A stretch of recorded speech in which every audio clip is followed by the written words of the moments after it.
दोस्तों स्वागत है आपका भारत की बात में। दोस्तों आज भारत की बात में पूरे देश भर की टॉप न्यूज लेकर आए हैं आपके लिए। दोस्तों वीडियो स्टार्ट करने से पहले आपसे एक रिक्वेस्ट है, अगर आप नए आए इस चैनल पर तो फिर इस चैनल को सब्सक्राइब करके बेल आइकन को भी प्रेस कर दीजिए और साथ में वीडियो को लाइक कर दीजिए, अपने दोस्तों के साथ शेयर भी कीजिए। तो चलो दोस्तों स्टार्ट करते हैं आज की भारत की बात में पूरे देश भर की टॉप न्यूज। दोस्तों देश में कोरोना की दूसरी लहर तबाही मचा रही है, जिसकी वजह से सभी राज्य के प्रशासन अलर्ट मोड पर आ गए हैं। जी हां, केडीबी लाइव की खबर के मुताबिक बिहार में फ्लाइट से आने वाले यात्रियों के लिए अब कोरोना जांच रिपोर्ट अनिवार्य कर दी गई है। अब यात्रियों को यात्रा करने के 72 घंटे पहले की अपनी नेगेटिव रिपोर्ट दिखाना जरूरी होगा। जी हां, खासकर महाराष्ट्र, केरल, गुजरात, दिल्ली और पंजाब से आने वाले यात्रियों के लिए यह अनिवार्य कर दिया गया है। यानी कि अगर आप इन राज्यों में रहते हैं और बिहार में आना चाहते हैं तो आपको कोरोना की नेगेटिव रिपोर्ट दिखानी होगी, तभी आप बिहार आ सकते हैं, तभी आप प्लेन में सफर कर पाएंगे। इसके साथ ही उन्हें आने के बाद 10 दिनों तक होम क्वारंटाइन में भी रहना पड़ेगा। इस संबंध में डीएम डॉक्टर चंद्रशेखर सिंह ने पटना एयरपोर्ट प्रशासन को पत्र भेजा है। डीएम ने एयरपोर्ट प्रशासन को भेजे पत्र में लिखा है कि जिन राज्यों में कोरोना का संक्रमण तेज हो गया है, जिसके कारण बिहार आने वाले यात्रियों को 72 घंटे पहले की आरटीपीसीआर नेगेटिव रिपोर्ट दिखानी होगी। रिपोर्ट दिखाने के बाद ही यात्रियों की बोर्डिंग की जाएगी। जी हां, डीएम ने पटना एयरपोर्ट प्रशासन से कहा है कि वे ये जानकारी अपने स्तर पर इन राज्यों के एयरपोर्ट प्रशासन को भी दे दें, जिससे बाहर से आने वाले यात्री कोरोना रिपोर्ट साथ ला पाए। दोस्तों मुकद्दस महीना रमजानुल मुबारक के रोजे का इस्लाम धर्म में जहां अलग ही महत्व है, वहीं रोजा रखने के लिए नियत का भी होना जरूरी है। अगर कोई व्यक्ति बिना नियत के पूरा दिन बिना कुछ खाए पिए गुजार दे तो फिर वह रोजा नहीं कहलाएगा। जी हर इबादत की सेहत के लिए नियत का होना शर्त है। हाफिज मोहम्मद खालिद ने मिस्कात शरीफ की पहली हदीस का हवाला देते हुए बताया कि हर काम नियत पर फैज होता है, इसलिए पाक माह रमजान के रोजे रखने के लिए भी नियत का होना बेहद जरूरी है। अलबत्ता नियत के अल्फाज जुबान से कहना जरूरी नहीं है, बल्कि सहरी में उठना और सहरी खाना भी नियत में शुमार है। हाँ, अगर जुबान से नियत कर लिया जाए तो बेहतर है। रमजान के महीने में रोजाना रोजे की नियत करना जरूरी है। एक दिन नियत कर लेना सभी रोजों के लिए काफी नहीं है। रमजानुल मुबारक के रोजे में इतनी नियत कर लेना काफी है कि आज मेरा रोजा है, बस इतना ही नियत करना है आपको। यह रमजान के पाक महीने में कोरोना के कारण मस्जिदें ज्यादातर खाली पड़ी है। आम दिनों में रमजान के समय रोजेदारों का हुजूम उमड़ पड़ता था। इस महीने में अल्लाह की तरफ से मिलने वाले नियामतों और रमजान की अहमियत बेमिसाल है। यहां रोजेदारों का पूरा दिन घर में अकीदत और इबादत के बीच गुजर रहा है। लोग नमाज और तिलावत में लगे रहते हैं। युवाओं के अलावा बुजुर्ग और बच्चे भी इबादत में शिरकत कर रहे हैं। दोस्तों देश के छोटे कारोबारियों के लिए सरकार एक नई स्कीम लेकर आई है। ये स्कीम खाने पीने का कारोबार करने वाले लोगों के लिए है। जो लोग अपना काम शुरू करना चाहते हैं, सरकार उन्हें मदद राशि देगी और ऐसे लोग घर बैठे अपना काम कर सकते हैं। इस योजना का नाम PMFME स्कीम है। इसे PM formalisation of micro food processing enterprises कहा गया है। फूड प्रोसेसिंग इंडस्ट्रीज से जुड़े लोगों के लिए यह स्कीम कारगर है। जो ministry of food processing industries की ओर से ये योजना आगे बढ़ाई गई है। राज्य और केंद्र शासित प्रदेशों के लिए ये योजना शुरू की गई है ताकि छोटे कारोबार करने वाले लोग इसे अपना सके और अपना काम बढ़ा सके। जी सरकार को भरोसा है कि इस स्कीम के जरिए अर्थव्यवस्था में 35,000 करोड़ रुपए का निवेश होगा और 9 लाख रोजगार पैदा होंगे। इस योजना से देश की 8 लाख कंपनियों को फायदा पहुंचने की उम्मीद है। एक सरकारी आंकड़े के मुताबिक देश में फूड प्रोसेसिंग से जुड़े लगभग 25 लाख कंपनियां मौजूद है और इस सेक्टर से 74% लोगों को रोजगार मिलता है। इनमें 66% यूनिट्स ग्रामीण क्षेत्रों में हैं और लगभग 80% यूनिट्स परिवारों द्वारा चलाए जाते हैं। इसे देखते हुए ये स्कीम छोटे कारोबारियों के लिए बेहद फायदेमंद साबित हो सकती है। इस स्कीम का फायदा उठाकर आप आम, लीची, टमाटर, साबूदाना, किन्नू, भुजिया, पेठा, पापड़, अचार, मोटे अनाज के प्रोडक्ट, मछली, पोल्ट्री और पशु चारा से जुड़े प्रोडक्ट बनाकर बेच सकते हैं। इस स्कीम में एक जिला एक उत्पाद के तौर पर मार्केटिंग करने का फायदा मिलेगा। इससे बिजनेस तेजी से आगे बढ़ेगा। दोस्तों पश्चिम बंगाल में 17 अप्रैल को होने वाले 5वें चरण के लिए चुनाव प्रचार खत्म हो गया है। इन सबके बीच केंद्रीय मंत्री स्मृति ईरानी ने वर्धमान दक्षिण में एक रोड शो में हिस्सा लिया और इस दौरान मुख्यमंत्री ममता बनर्जी के जरिए लगाए जा रहे आरोपों पर पलटवार करने के साथ ही कांग्रेस उपाध्यक्ष राहुल गांधी को सोया हुआ राजकुमार भी करार दे दिया। यह 4 चरण बीत जाने के बाद और 5वें चरण का चुनाव प्रचार खत्म होने के साथ ही केंद्रीय मंत्री स्मृति ईरानी ने दावा किया है कि बीजेपी भारी बहुमत से बंगाल में सरकार बनाने की तरफ आगे बढ़ रही है। यह बीजेपी का केंद्रीय नेतृत्व बंगाल में बीजेपी की सरकार बनाने में मदद कर रहा है यह और इसका इशारा नंदीग्राम में हुए चुनाव में से मिल रहा है। ममता बनर्जी के जरिए खुद को बंगाल टाइगर कहने पर स्मृति ईरानी ने पलटवार करते हुए कहा है कि ये तो हमको पता है कि बाघ इंसान को खाता है, अब खुद ममता बनर्जी अपनी तुलना उससे कर रही है तो हम क्या करें, जी हम क्या कहें। स्मृति ईरानी ने कहा है कि ममता दीदी अपने पिछले 10 साल के राज्य में बंगाल के गरीब परिवार के भविष्य को खा चुकी है।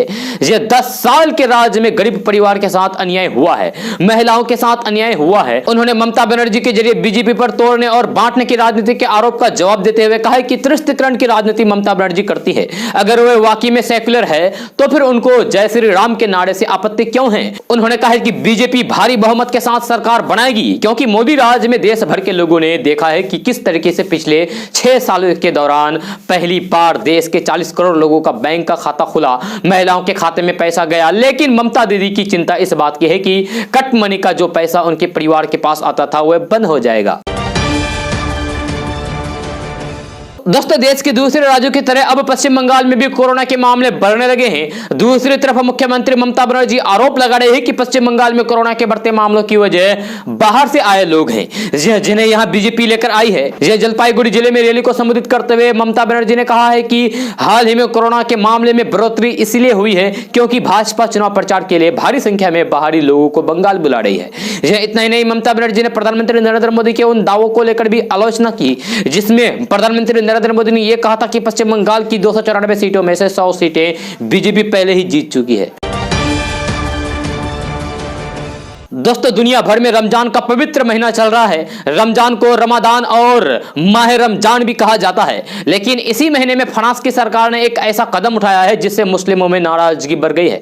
जी हां, फ्रांस की सीनेट यानी कि संसद ने कट्टरपंथी इस्लाम पर लगाम कसने के लिए लाए गए एक बिल को मंजूरी दे दी है। फ्रांस की सरकार का कहना है कि इसका उद्देश्य फ्रांस को कट्टरपंथी इस्लामवादियों से बचाना है। जी ये फ्रांस का कहना है, लेकिन आलोचकों का यह डर है कि यह कानून इस्लाम विरोधी हो सकता है। 2 सप्ताह की गहन बहस के बाद संसदों ने 109 के मुकाबले 208 वोटों से इसे पारित कर दिया है। गणतंत्र के सिद्धांतों के लिए सम्मान का समर्थन नाम के इस विधेयक को लेकर सीनेट में खूब बहस हुई, यानी कि संसद में खूब बहस हुई और फिर मतदान हुआ। जी हां, फ्रांस के अखबार ले फिगारो के मुताबिक फ्रांस की नेशनल असेंबली के 7 सांसदों का एक आयोग गठित किया गया है जो कि निचला सदन है। ये 7 सीनेटर अब इसे अंतिम रूप देने के लिए विधेयक के लिए आम सहमति बनाएंगे। जी हां, फ्रांस के इस कदम से मुस्लिमों में नाराजगी बढ़ी है और कहा जा रहा है कि इसका मकसद मुस्लिमों को अलग थलग करना है। इसे लेकर फ्रांस में कई जगह विरोध प्रदर्शन भी हुए। जी हां, वही सरकार का कहना है कि इस विधेयक का उद्देश्य धार्मिक गणमान्यों और संगठन द्वारा अभद्र भाषा और कार्यों पर नकेल कसना है जिन्हें फ्रांसीसी गणतंत्र के मूल्यों के रूप में देखा जाएगा, यह देखा जा रहा है। दरअसल इस बिल में कई ऐसे प्रावधान हैं जिनसे विवाद पैदा हो रहा है, जैसे स्कूल के पिकनिक पर जाने के दौरान बच्चों के माता पिता के धार्मिक पोशाक पहनने पर रोक, स्विमिंग पूल में बुर्का पहनने, शादी समारोह में विदेशी झंडा लहराने पर रोक, सार्वजनिक स्थलों पर धार्मिक प्रतीकों को पहनने पर रोक आदि। इसके अलावा बिल में वर्जिनिटी सर्टिफिकेट और बहु विवाह पर रोक लगाने जैसे प्रावधान किए गए हैं। दोस्तों केंद्रीय गृह मंत्री अमित शाह ने हाल ही के अपने एक बयान में बांग्लादेश पर टिप्पणी की। जी अमित शाह ने कहा कि बांग्लादेश के गरीब लोग भारत आते हैं क्योंकि उनके पास अपने देश में खाने के लिए पर्याप्त सामान नहीं होता है। बंगाल में बीजेपी के आने के बाद ये घुसपैठी पूरी तरीके से खत्म होने वाला है। जी केंद्रीय गृह मंत्री अमित शाह के इस बयान पर बांग्लादेश के विदेश मंत्री ए.के. अब्दुल मोमिन ने अपनी प्रतिक्रिया दी है। जी हाँ, बांग्लादेश के विदेश मंत्री ए.के. अब्दुल मोमिन ने बुधवार को कहा है कि बांग्लादेश के बारे में भारत के गृह मंत्री के पास ज्ञान सीमित है। उन्होंने ये भी कहा है कि इस तरह तरीके की टिप्पणी अस्वीकार्य है, खासकर तब जब बांग्लादेश और भारत के बीच संबंध इतने गहरे हैं। यह इस तरीके की टिप्पणी गलतफहमी पैदा करती है। बांग्लादेश के विदेश मंत्री ए.के. अब्दुल मोमिन ने दावा किया है कि कई मामलों में हम भारत से बेहतर हैं। भारतीय मीडिया में प्रकाशित अमित शाह की टिप्पणियों के बारे में पूछे जाने पर बांग्लादेश के विदेश मंत्री ए.के. अब्दुल मोमिन की टिप्पणियां मंगलवार रात को आई। ए.के. अब्दुल मोमिन ने कहा है कि इस दुनिया में कई बुद्धिमान लोग हैं जो कुछ देखने के बाद भी नहीं देखना चाहते हैं, वे इसे जानने के बाद भी समझना नहीं चाहते हैं। लेकिन अगर उन्होंने यानी कि अमित शाह ये कहा है तो मैं कहूंगा कि बांग्लादेश के बारे में उनका ज्ञान सीमित है। जी बांग्लादेश में भूख से किसी की जान नहीं जाती है। जी बांग्लादेश के उत्तरी जिले में बस मौसमी गरीबी और भूख है। मोमिन ने कहा है कि हम भारत से कई मामलों में बेहतर हैं, जैसे भारत में 50% से ज्यादा लोगों के पास शौचालय नहीं है, जबकि बांग्लादेश में लगभग 90% लोग काफी अच्छे शौचालय का उपयोग करते हैं। दोस्तों, भारत में कोरोना मामले में रिकॉर्ड पीक के कारण सीबीएसई बोर्ड परीक्षाओं को रद्द करने के लिए बढ़ती अराजकता के बीच सरकार ने सीबीएसई कक्षा 12 बोर्ड परीक्षाओं को स्थगित करने और फिर कक्षा 10वीं की परीक्षाओं को रद्द करने का फैसला किया है। यह प्रधानमंत्री नरेंद्र मोदी ने कक्षा 10वीं की बोर्ड परीक्षा में भाग लेने वाले छात्रों के स्वास्थ्य के बारे में चिंता जताई है। जी हां, देश में बढ़ते कोरोना मामलों के बीच सीबीएसई बोर्ड परीक्षाओं पर निर्णय लेने के लिए बुधवार को बुलाए गए उच्च स्तरीय बैठक के दौरान उन्होंने ये बात कही है। जी बैठक में भाग लेने वाले अधिकारियों ने पुष्टि की है कि इस बार स्थिति सामान्य हो जाने के बाद परीक्षा आयोजित की जा सकती है, लेकिन प्रधानमंत्री नरेंद्र मोदी ने अपना पैर नीचे रखा और फिर स्पष्ट रूप से कहा है कि देश बच्चों के स्वास्थ्य के साथ जोखिम नहीं उठा सकता क्योंकि वे निम्न हैं। दोस्तों, राशन कार्ड के जरिए ही सरकार अपने राज्य में रहने वाले गरीब परिवारों को राशन मुहैया करती है। जी हां, राशन कार्ड के जरिए ही किसी गरीब को राशन दिया जाता है। राशन कार्ड का इस्तेमाल कई जगहों पर आईडी प्रूफ के तौर पर भी होता है। जी उदाहरण के तौर पर एलपीजी कनेक्शन, ड्राइविंग लाइसेंस बनवाने आदि में इसे पते के प्रूफ के तौर पर भी मान्य किया जाता है। लेकिन यहां ध्यान देने वाली बात यह है कि राशन कार्ड हर किसी का नहीं बन सकता। ये एक निश्चित आय वर्ग के लिए ही होता है, जिसकी सीमा अलग अलग राज्य में अलग अलग होती है। इसके अलावा आप राशन कार्ड में नए सदस्य का नाम भी जोड़ सकते हैं। यदि आपके घर में भी कोई नया सदस्य शामिल है, यानी कि नया लोग है, जैसे कि परिवार में कोई बच्चा हुआ है या फिर नई बहू आई है, तो फिर आप उनका नाम राशन कार्ड में जुड़वा सकते हैं। इसके लिए आपको एक आसान से प्रोसेस को फॉलो करना होगा। जी हां, राशन कार्ड के नए सदस्य का नाम जोड़ने के लिए आपको अपने आधार कार्ड में संशोधित करना होगा। यह उदाहरण के तौर पर अगर कोई लड़की शादी के बाद अपना सरनेम बदलती है तो फिर उसे अपने आधार कार्ड में पिता की जगह पति का नाम भरना होगा और नए एड्रेस को अपडेट करना होगा। इसके बाद नए आधार कार्ड की डिटेल पति के एरिया में मौजूद खाद्य विभाग अधिकारी को देनी होगी। जी आप चाहे तो ऑनलाइन वेरिफिकेशन के बाद भी नए सदस्य का नाम जुड़वा सकते हैं। इसमें आपको पुराने राशन कार्ड से नाम हटाकर नए राशन कार्ड के लिए अप्लाई करना होगा। इन सब के लिए आपका नंबर रजिस्टर होना जरूरी है। इसके लिए आपको राज्य की खाद्य आपूर्ति ऑफिशियल वेबसाइट पर जाना होगा। दोस्तों, रमजान के पावन महीने की शुरुआत हो चुकी है। जी हां, रमजान पूरी दुनिया के मुसलमानों के लिए सबसे पाक महीना होता है। जी हां, पाक समय होता है। इस मौके पर लोग जिंदगी की खुशहाली और अपनों की लंबी उम्र के लिए दुआ मांगते हैं।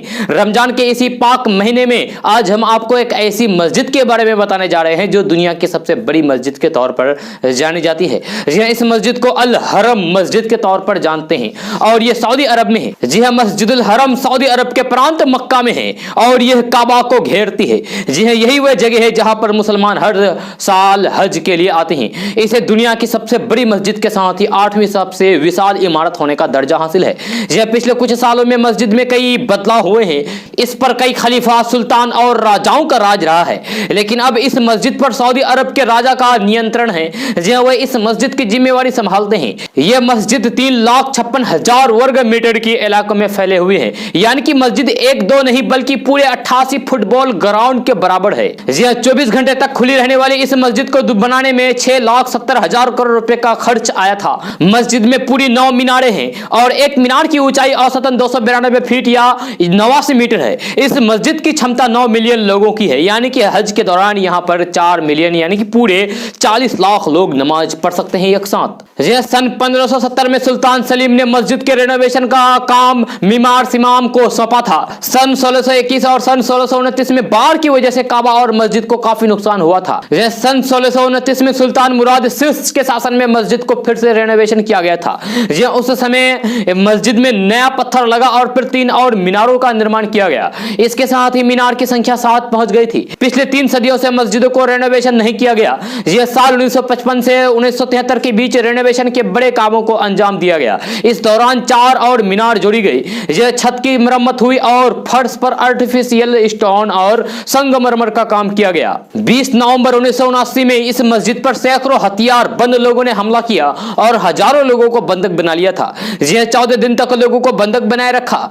यह हमलावरों के खिलाफ अल हरम मस्जिद में सैन्य कार्रवाई की गई। इसके बाद सऊदी अरब की सूरत ही बदल गई। 20 नवंबर 1979 को दुनिया भर से लाखों की संख्या में मुस्लिम मस्जिद में इकट्ठा हुए थे। नमाज खत्म होते ही सैकड़ों हथियारबंद लोगों ने इस पर हमला कर दिया था। यह 14 दिन तक चलने के बाद 4 दिसंबर को यह लड़ाई खत्म हो गई थी।